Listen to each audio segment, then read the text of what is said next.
tapi mungkin kita akan membahas soal taktikal dari Australia.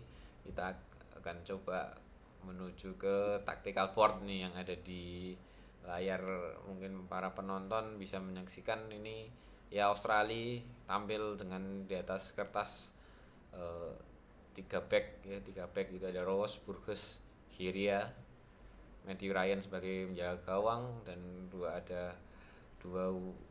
wingback ya, dua wingback di sana, kemudian dua pivot O'Neal dan Jackson Irvine, Helu Pilai, Taggart dan Boyle ini sebagai tiga di depan. Kemudian Indonesia ini sebenarnya aku kira Indonesia kemarin akan bermain dengan 4-3-3 ya, tapi ternyata tetap dengan 3-4-3 ya tepat-tepatnya, atau 3-4-1-2 ya, Marcelino sebagai free roll, tapi tidak terlalu terlihat kemarin Marcelino sebagai free roll.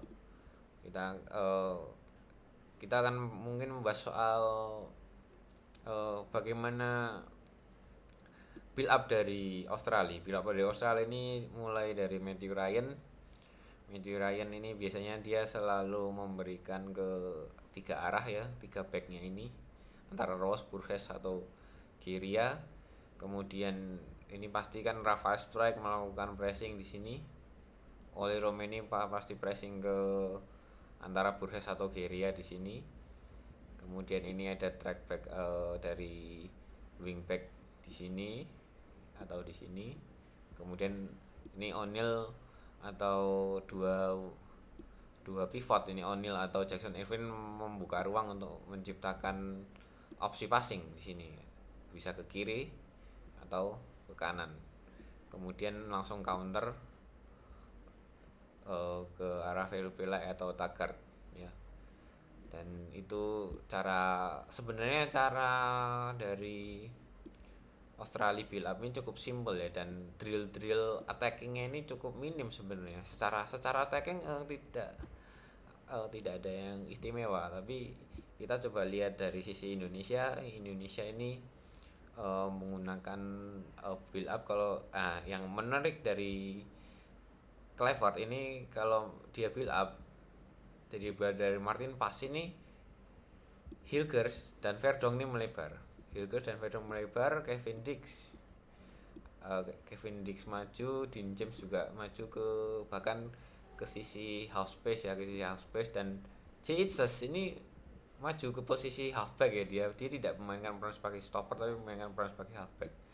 Nah ya, maka dari itu J.H. ini kerap di pressing oleh Taggart, striker dari Australia, dan ini membuat Tom Haye harus maju ke depan. Menurutku itu menjadi situasi yang tidak biasa untuk JSS, dan JSS tidak begitu nyaman. Sebenarnya aku lihat ada beberapa klip di Go Ahead Eagles. JSS ini beberapa kali memang memainkan peran itu, tapi itu kan di Go Ahead Eagles waktu di Extra Divisi ya, di Liga 2 Belanda, dan belakangan terutama di Venesia sekarang dia memang bagus bermain sebagai stopper.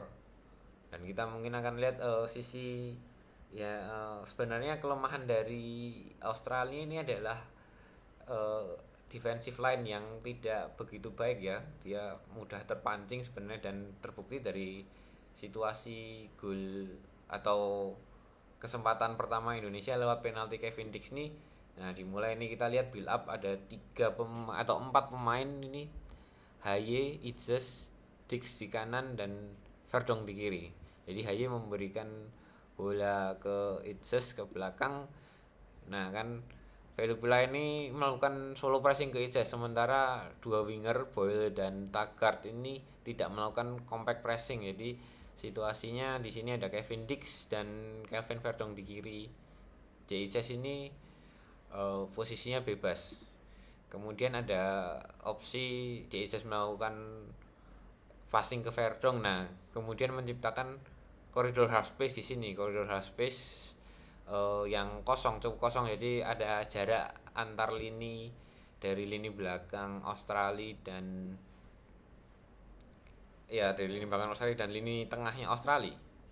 Dan Verdong dengan Verdong mendapatkan bola, kemudian Ole ini turun ke half space dan menciptakan yang kita lihat Rafael Strike bisa menciptakan ruang karena Ole turun ke half space mampu menarik kiri ya, back back tengah sebelah kanan dari Australia.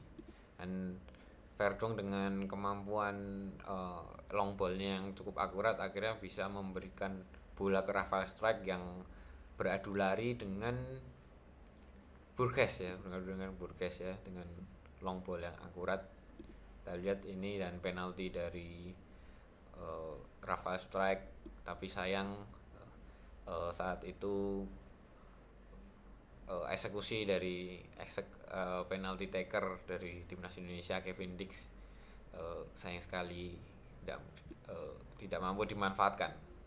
Sementara itu Australia selalu setelah unggul terutama dia hanya sekedar menunggu low block, mid block ya, menutup jalur passing aja dari Indonesia. Dan Australia memang benar-benar tahu kalau otak permainan dari timnas Indonesia adalah Tom Haye ini yang bahkan bisa dilihat di screen ini 4 ya, ada 1 2 3 4 5 bahkan 5 ya, 5 menutup jalur passing dari Tom Haye. Jadi Tom Haye ini dipaksa, kalaupun mendapatkan bola dia harus mendapatkan pressing dan tidak bisa memberikan bola ke rekannya ataupun memaksa siapapun yang memberikan bola ke Tom Haye ini tidak bisa atau terpotong lah. Jadi ini benar-benar membuat timnas Indonesia kesulitan. Kemudian juga ada compact defensive line yang tadinya mudah terpancing ya, sekarang lebih kompak lah defensive line dari Australia ya. Dia juga tidak terpancing dengan pergerakan Marcelion dan Ole di sini yang ada di screen ini, yang ada di koridor half space. Tapi itu harus menjadi evaluasi ya, ini evaluasi dari kita, tapi harus menjadi evaluasi juga dari Patrick Kluivert dan kawan-kawan lah. Tapi Yos, kamu melihat pertandingan melawan Bahrain besok ya, Bahrain yang aku bilang sebenarnya juga cukup bermain bagus melawan Jepang kemarin, tapi kamu melihat pertandingan besok akan seperti apa, Yos? Soalnya ini kan situasinya mirip-mirip ketika kita setelah kalah telak melawan Jepang 4-0 waktu itu, kemudian melawan Saudi dan hasilnya menang 2-0 dengan permainan yang sangat Spartan. Kamu lihat apakah hal itu bisa terjadi kembali, Yos? Iya, memang kan sebenarnya target kita kalau bisa mendapatkan 6 poin ketika bermain di home ya di Jakarta. Tapi memang ya sekali lagi bahwa kesiapan tim setelah kita kalah ya, pasca kalah 5-1 dari Australia, perlu untuk ditingkatkan lagi bagaimana secara permainan kita bisa bermain lebih kolektif gitu. Kalau kita melihat bahwa menghadapi tim-tim yang basisnya adalah dari Arab, kemarin kita bisa menghadapi Saudi Arabia menang 2-0 gitu, tentu kan ini menjadi modal yang bagus bahwa skuad timnas kita ini menumbuhkan rasa kepercayaan diri yang tinggi untuk bisa bersaing dan 3 poin begitu. Tentu hal-hal yang perlu untuk ditingkatkan lagi selain tadi sudah dijelaskan melalui taktikal ya, di bawah taktikal kan ada beberapa kelemahan juga. Kalau timnas kita ini sering sekali memang tadi luput melalui situasi set piece itu dilawan. Bahkan memang sebenarnya kalau kita dibilang ya, kelima gol Australia semuanya itu kan basisnya adalah repetisi dari skema gitu. Semuanya itu hampir sama. Jadi bahkan 2 dari set piece itu kan polanya sama juga, walaupun sebenarnya itu juga adalah menu latihan dari Australia sendiri yang sudah disiapkan untuk menghadapi Indonesia gitu, menu set piece corner itu yang sudah disiapkan. Itu pun kenapa bisa kita 2 kali ini tapi tetap tidak ada respon untuk benar-benar kita berubah secara bermain, atau setidaknya secara komunikasi kita berubah. Kemudian 3 gol awal itu kan sebenarnya juga dari repetisi tadi ya, pengulangan gitu kan. Seperti ya tadi sudah di taktikal pun kan sudah luar biasa bahwa ya 3 gol kita dari sayap kiri kan gitu, pemain Australia dari sisi kanannya, dari sisi Geria, kemudian Calvin Pedro maju untuk melakukan closing down. Memang ini salah satu kelebihan pemain yang konsisten Calvin Pedro ini adalah dia bisa mampu membaca arah bola, menutup pergerakan, jadi closing down sebelum pemain ini mengumpan lagi. Tapi karena kita kemarin adalah bermain man to man, kemudian pressnya dapat itu kan. Calvin Verdong ini memang tidak sesekali berhasil semua, tetapi ada sekali gagal sehingga pemain ini bisa benar tadi dijelaskan langsung mengincar koridor half space gitu, sehingga terjadi situasi ya sudah gol itu. Dan dua gol itu gol dari Sark Irfan yang melalui situasi bola rebound itu sebenarnya sama dari sisi kiri juga gitu, bahwa ya ini salah satu kelemahan yang harus dibenahi sebelum menghadapi Bahrain. Poin utamanya adalah kalau kita ingin bermain sebenarnya menunjukkan identitasnya, sebenarnya ini sudah dibangun oleh Patrick Kluivert menghadapi laga Australia, adalah kita ingin bermain seperti apa. Identitas kita adalah bermain lebih ofensif. Oke, bermain lebih ofensif tentu kita menghadirkan pola taktikal yang berbeda. Penjagaan adalah man to man gitu ya, karena memang akan bermain lebih ofensif. Kemudian kalau man to man kan risiko sudah pasti harus diterima, yaitu high defensive lebih tinggi. Jadi ya PR-PR seperti ini tentunya kalau menghadapi ya defense tinggi adalah rawan terkena counter. Kemudian kalau man to man itu jarak antar lini ketika pressing atau closing down itu tidak boleh sedikit lebar, harus rapat ya. Karena kemarin memang sedikit beberapa kali ketika melaksanakan man to man masih ada yang memang tidak rapat, sehingga pemain Australia itu punya waktu untuk membalikan badan untuk mengoper bola. Sebenarnya itu jadi closing down-nya itu tidak langsung set, begitu bola dioper dapat gitu kan, langsung di counter press. Ini adalah satu PR ya. Jadi kalau ingin kita bermain ofensif menggunakan man to man bukan zonal marking ya, tentu hal seperti ini harus lebih dikolektifikasi lagi supaya kita tidak lagi kecolongan seperti kita laga kemarin itu sangat ini ya. Mungkin yang buat aku heran adalah kenapa kalau kita sudah berulang kali tereksploitasi dengan metode yang sama, itu timnas kita selalu kemarin terlihat kita pasrah saja. Ya udahlah kita ya udah kita pasrah, jadi mainnya tetap sama tapi kita tidak berusaha ada katalisator menjadi faktor pembeda untuk benar-benar kita berubah setelah kecolongan satu gol dengan pola sama, kita berubah bermain lagi. Ya ini mungkin yang menjadi PR juga untuk menghadapi Bahrain. Jadi bagaimana kita tetap bisa sebenarnya bermain bagus. Kita bermain bagus iya 10 menit, tetapi harus bisa disustainable kan hingga 90 menit. Itu kan PR-nya. Jadi Patrick Kluivert yang sudah membangun filosofinya ingin bermain ofensif harus kita bisa terapkan, tidak hanya sekitar 10 menit tetapi 90 menit plus nanti ya ketika menghadapi Bahrain. Tentu hal-hal seperti itu tadi kan harus betul-betul dimaksimalkan. Jadi man to man marking harus lebih lagi. Kemudian ketika kemarin double pivotnya tambah Yonatan itu di pressing kan tidak ada opsi passing, nanti sudah jelaskan oleh Romani turun. Ketika turun kan otomatis tiga back lawan terbaik itu kan harus sirkulasi bola. Jadi karena tengah ditutup ruangnya jadi harus ke kiri kanan. Ketika switch play itu diarahkan, misalnya kemarin dari Masilgas ingin mengarahkan ke Dean James ke sisi kiri, kanan Kevin Dix di marking di switch play ke sisi kiri, ketika kita sudah sampai di sayap kemudian kalah jumlah orang gitu, jadi 2 lawan 3 di sayap pun masih kalah jumlah orang, itu juga jadi PR kita. Jadi kita istilahnya kalau taktikal kan numerical advantage ya, kita itu kalah jumlah orang, bagaimana kita bisa ingin menciptakan create chance gitu. Kalau kita sudah kalah jumlah orang, otomatis opsi passingnya dikembalikan back pass lagi ke belakang ya. Jadi kita kemarin hanya sekitar sirkulasi bola itu muter-muter aja di area begitu. Memang statistik passing kita itu akurasinya sampai 86%, passing kita 500-an berapa, tetapi itu bukan passing yang progresif yang benar-benar kita bisa create chance dari build up sampai ke depan. Hanya sekitar ya kita switch play kiri kanan nanti kebalik belakang, karena benar-benar semua itu ditutup ruangnya gitu ya, opsi passing ditutup. Oleh Romini sampai harus turun. Kemudian walaupun Marcelino kemarin sedikit statis di tengah harus turun lagi, jadi membantu ya ini. Tapi ketika kita sudah menemukan solusi ya malah kalah orang kira ingin melakukan transaksi positif ini, transaksi positif untuk menyerang di sisi sayap. Jadi hal itu kemudian kemarin direpetisi berulang-ulang sehingga kita dihukum 5 gol.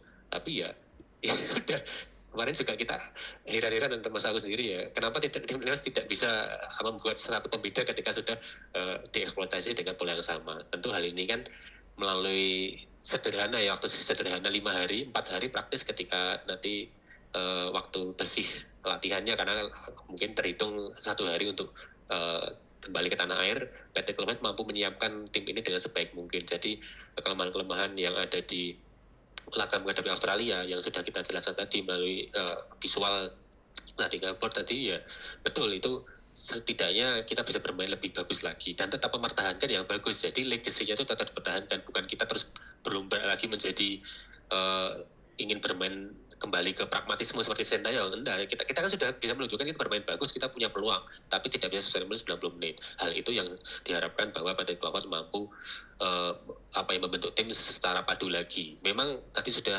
misalnya Anda singgung, jadi kamu singgung tadi bahwa ya Peter sudah memang mengenal beberapa pemain ya, tetapi memang belum mengenal secara tim. Itu menjadi poin. Jadi kalau pemain dari Belanda sama-sama kita sudah saling akrab dengan salah satu budaya dan bahasa yang sama, tentu PR kedepannya adalah secara taktikal. Ingin bermain seperti apa sih tim ini, ingin dibawa seperti apa sih tim ini, sehingga itu nanti yang akan kita lihat laga kedua menghadapi Bahrain, yang tentu harapannya memang ya ini juga sangat deg-degser gitu ya, karena kalah sedikit ya sudah, kita harapan itu hilang, momentum kita hilang gitu, karena memang bisa menghadapi Bahrain kemudian di bulan Juni. Tiongkok kan dua tim yang sama-sama menderita kekalahan di FIFA Matchday kali ini, artinya mereka juga akan sama-sama berpikir bagaimana caranya mendapatkan 3 poin itu untuk dapat bersaing setidaknya melalui babak playoff, dan terus nanti kalau misalnya tidak berhasil lagi ya ke babak kelima gitu ya. Tentu kan kita ingin memperebutkan hal itu, meskipun nanti peringkat kedua ya sebenarnya masih bisa, tetapi agak berat kalau kita melihat bahwa Saudi kemarin sudah menang,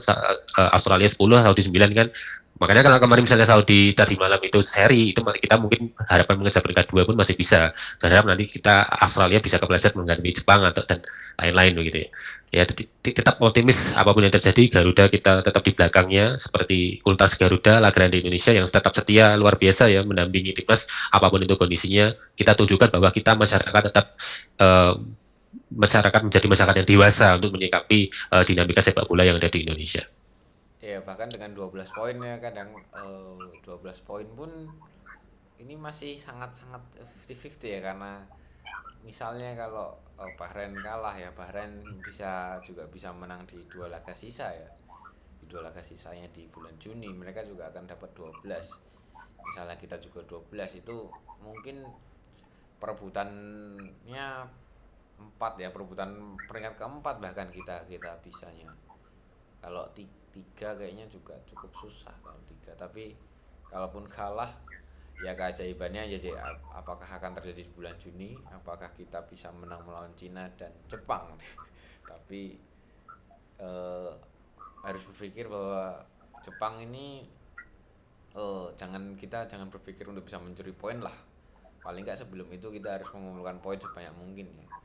Ya harapannya di 2 laga ini, 2 laga sisa ini melawan melawan Bahrain dan Cina. Ya aku harapkannya seperti itu ya terjadi ketika kita kalah lawan Jepang dan bisa bounce back langsung bermain luar biasa melawan Arab Saudi waktu itu, dan harapannya kembali ketika setelah melawan Australia ini langsung bisa fight lah melawan Bahrain besok. Dan kadang ada bagusnya kita kalah cukup telak ini bisa menjadi pemicu semangat untuk membuktikan bahwa timnas Indonesia layak untuk seenggaknya berbicara di pentas Asia lah. Dan di round 4 itu juga bukan berarti round 4 tanpa target ya, kita target kejar momentum di Piala Dunia. Segala upaya sudah dilakukan oleh PSSI ya, jangan disia-siakan aja ya. Tapi kita lihatlah nanti besok. Tapi mungkin soal pemain aku harap ada perubahan ya. Aku tadi sempat membuat ulasan bahwa harus ada beberapa rotasi, termasuk Martin Paes akan dirotasi karena kebobolan 5 sebagai seorang kiper ini secara mental pasti akan berpengaruh. Dan Martin Paes memang kelihatan ya beberapa pertandingan di Dallas main buruk, dan di pertandingan kemarin juga masih berlanjut. Sementara itu kan kita juga sudah bahas sebelumnya kan, Emil Audiro di Palermo ini juga sedang bagus-bagusnya. Dan apakah Emil Audiro akan mendapatkan kesempatan besok ya kita tunggu, tapi aku harap Emil akan tampil. Begitu di 3 belakang. Oke, 3 belakang kita mungkin sebut Mes Hilgers, ini memang pemain yang sangat potensial dengan market value yang 160 miliar lebih. Tapi aku lihat dia sangat kesulitan untuk beradaptasi dengan sistem 3 back. Nah, apakah Kluivert akan menggunakan sistem 4 back di pertandingan besok? Mungkin Hilgers akan bermain bagus dengan 4 back. Tapi mungkin JIC nggak akan bagus. Karena JIC terbiasa dengan formasi 3 back. Bahkan di Venezia dia sangat luar biasa dengan 3 back. Begitu juga di timnas. Dan idealnya aku bilang 3 back yang akan besok akan tampil lawan Bahrain dengan 3 back itu trio yang sudah sudah paten lah aku bisa bilang. Itu JJS, Justin Hubner dan Rizky Ridho. Itu kayaknya paling enggak untuk sejauh ini adalah trio yang terbaik. Kemudian di kiri ada Calvin Verdong, di kanan Kevin Dix, di tengah Tom Haye, dan aku pengen lihat Joe Pelupesi bermain langsung sebagai starter atau enggak Ivar Jenner kalau mau Joe Pelupesi di babak kedua atau Ivar Jenner babak kedua ya, antara dua pemain itu. Untuk Nathan harus break dulu. Dan untuk soal DSP kemarin nama Arhan nggak ada. Sebenarnya menurutku sih harus paling nggak aku bilang Patinama, karena Patinama ini kayaknya Clever tidak melihat Patinama ini berpotensi untuk bermain. Dan Arhan aku bisa bilang karena faktor dia punya spesialisasi lemparan jauh ya, aku harus bilang dia harus masuk di DSP ketimbang Sen Patinama. Meskipun Sen Patinama juga pemain abroad yang bermain di Liga Belgia, tapi secara ability, secara spesial, kemampuan spesialnya Marhan punya. Dan tiga di depan aku bisa bilang oleh Romeni, Ragnar Ranmangun pasti, dan satu lagi aku pengen lihat Eliano Reinders. Ini bermain sebagai starter, tapi dia bermain seperti Marcelino, jadi free roll. Tapi kita lihat besok, karena aku bukan Clifford, aku bukan tim kepelatihan timnas Indonesia, jadi ya akan kita lihat besok. Yang jelas kita selalu ada di belakang para pemain timnas, selalu mendukung, tidak perlu mencaci maki. Oke, sampai jumpa lagi nanti. Semoga kita merayakan 3 poin melawan Bahrain. Salam sepak bola, ciao. Ayo Indonesia, 3 poin bisa. Salam sepak bola, ciao.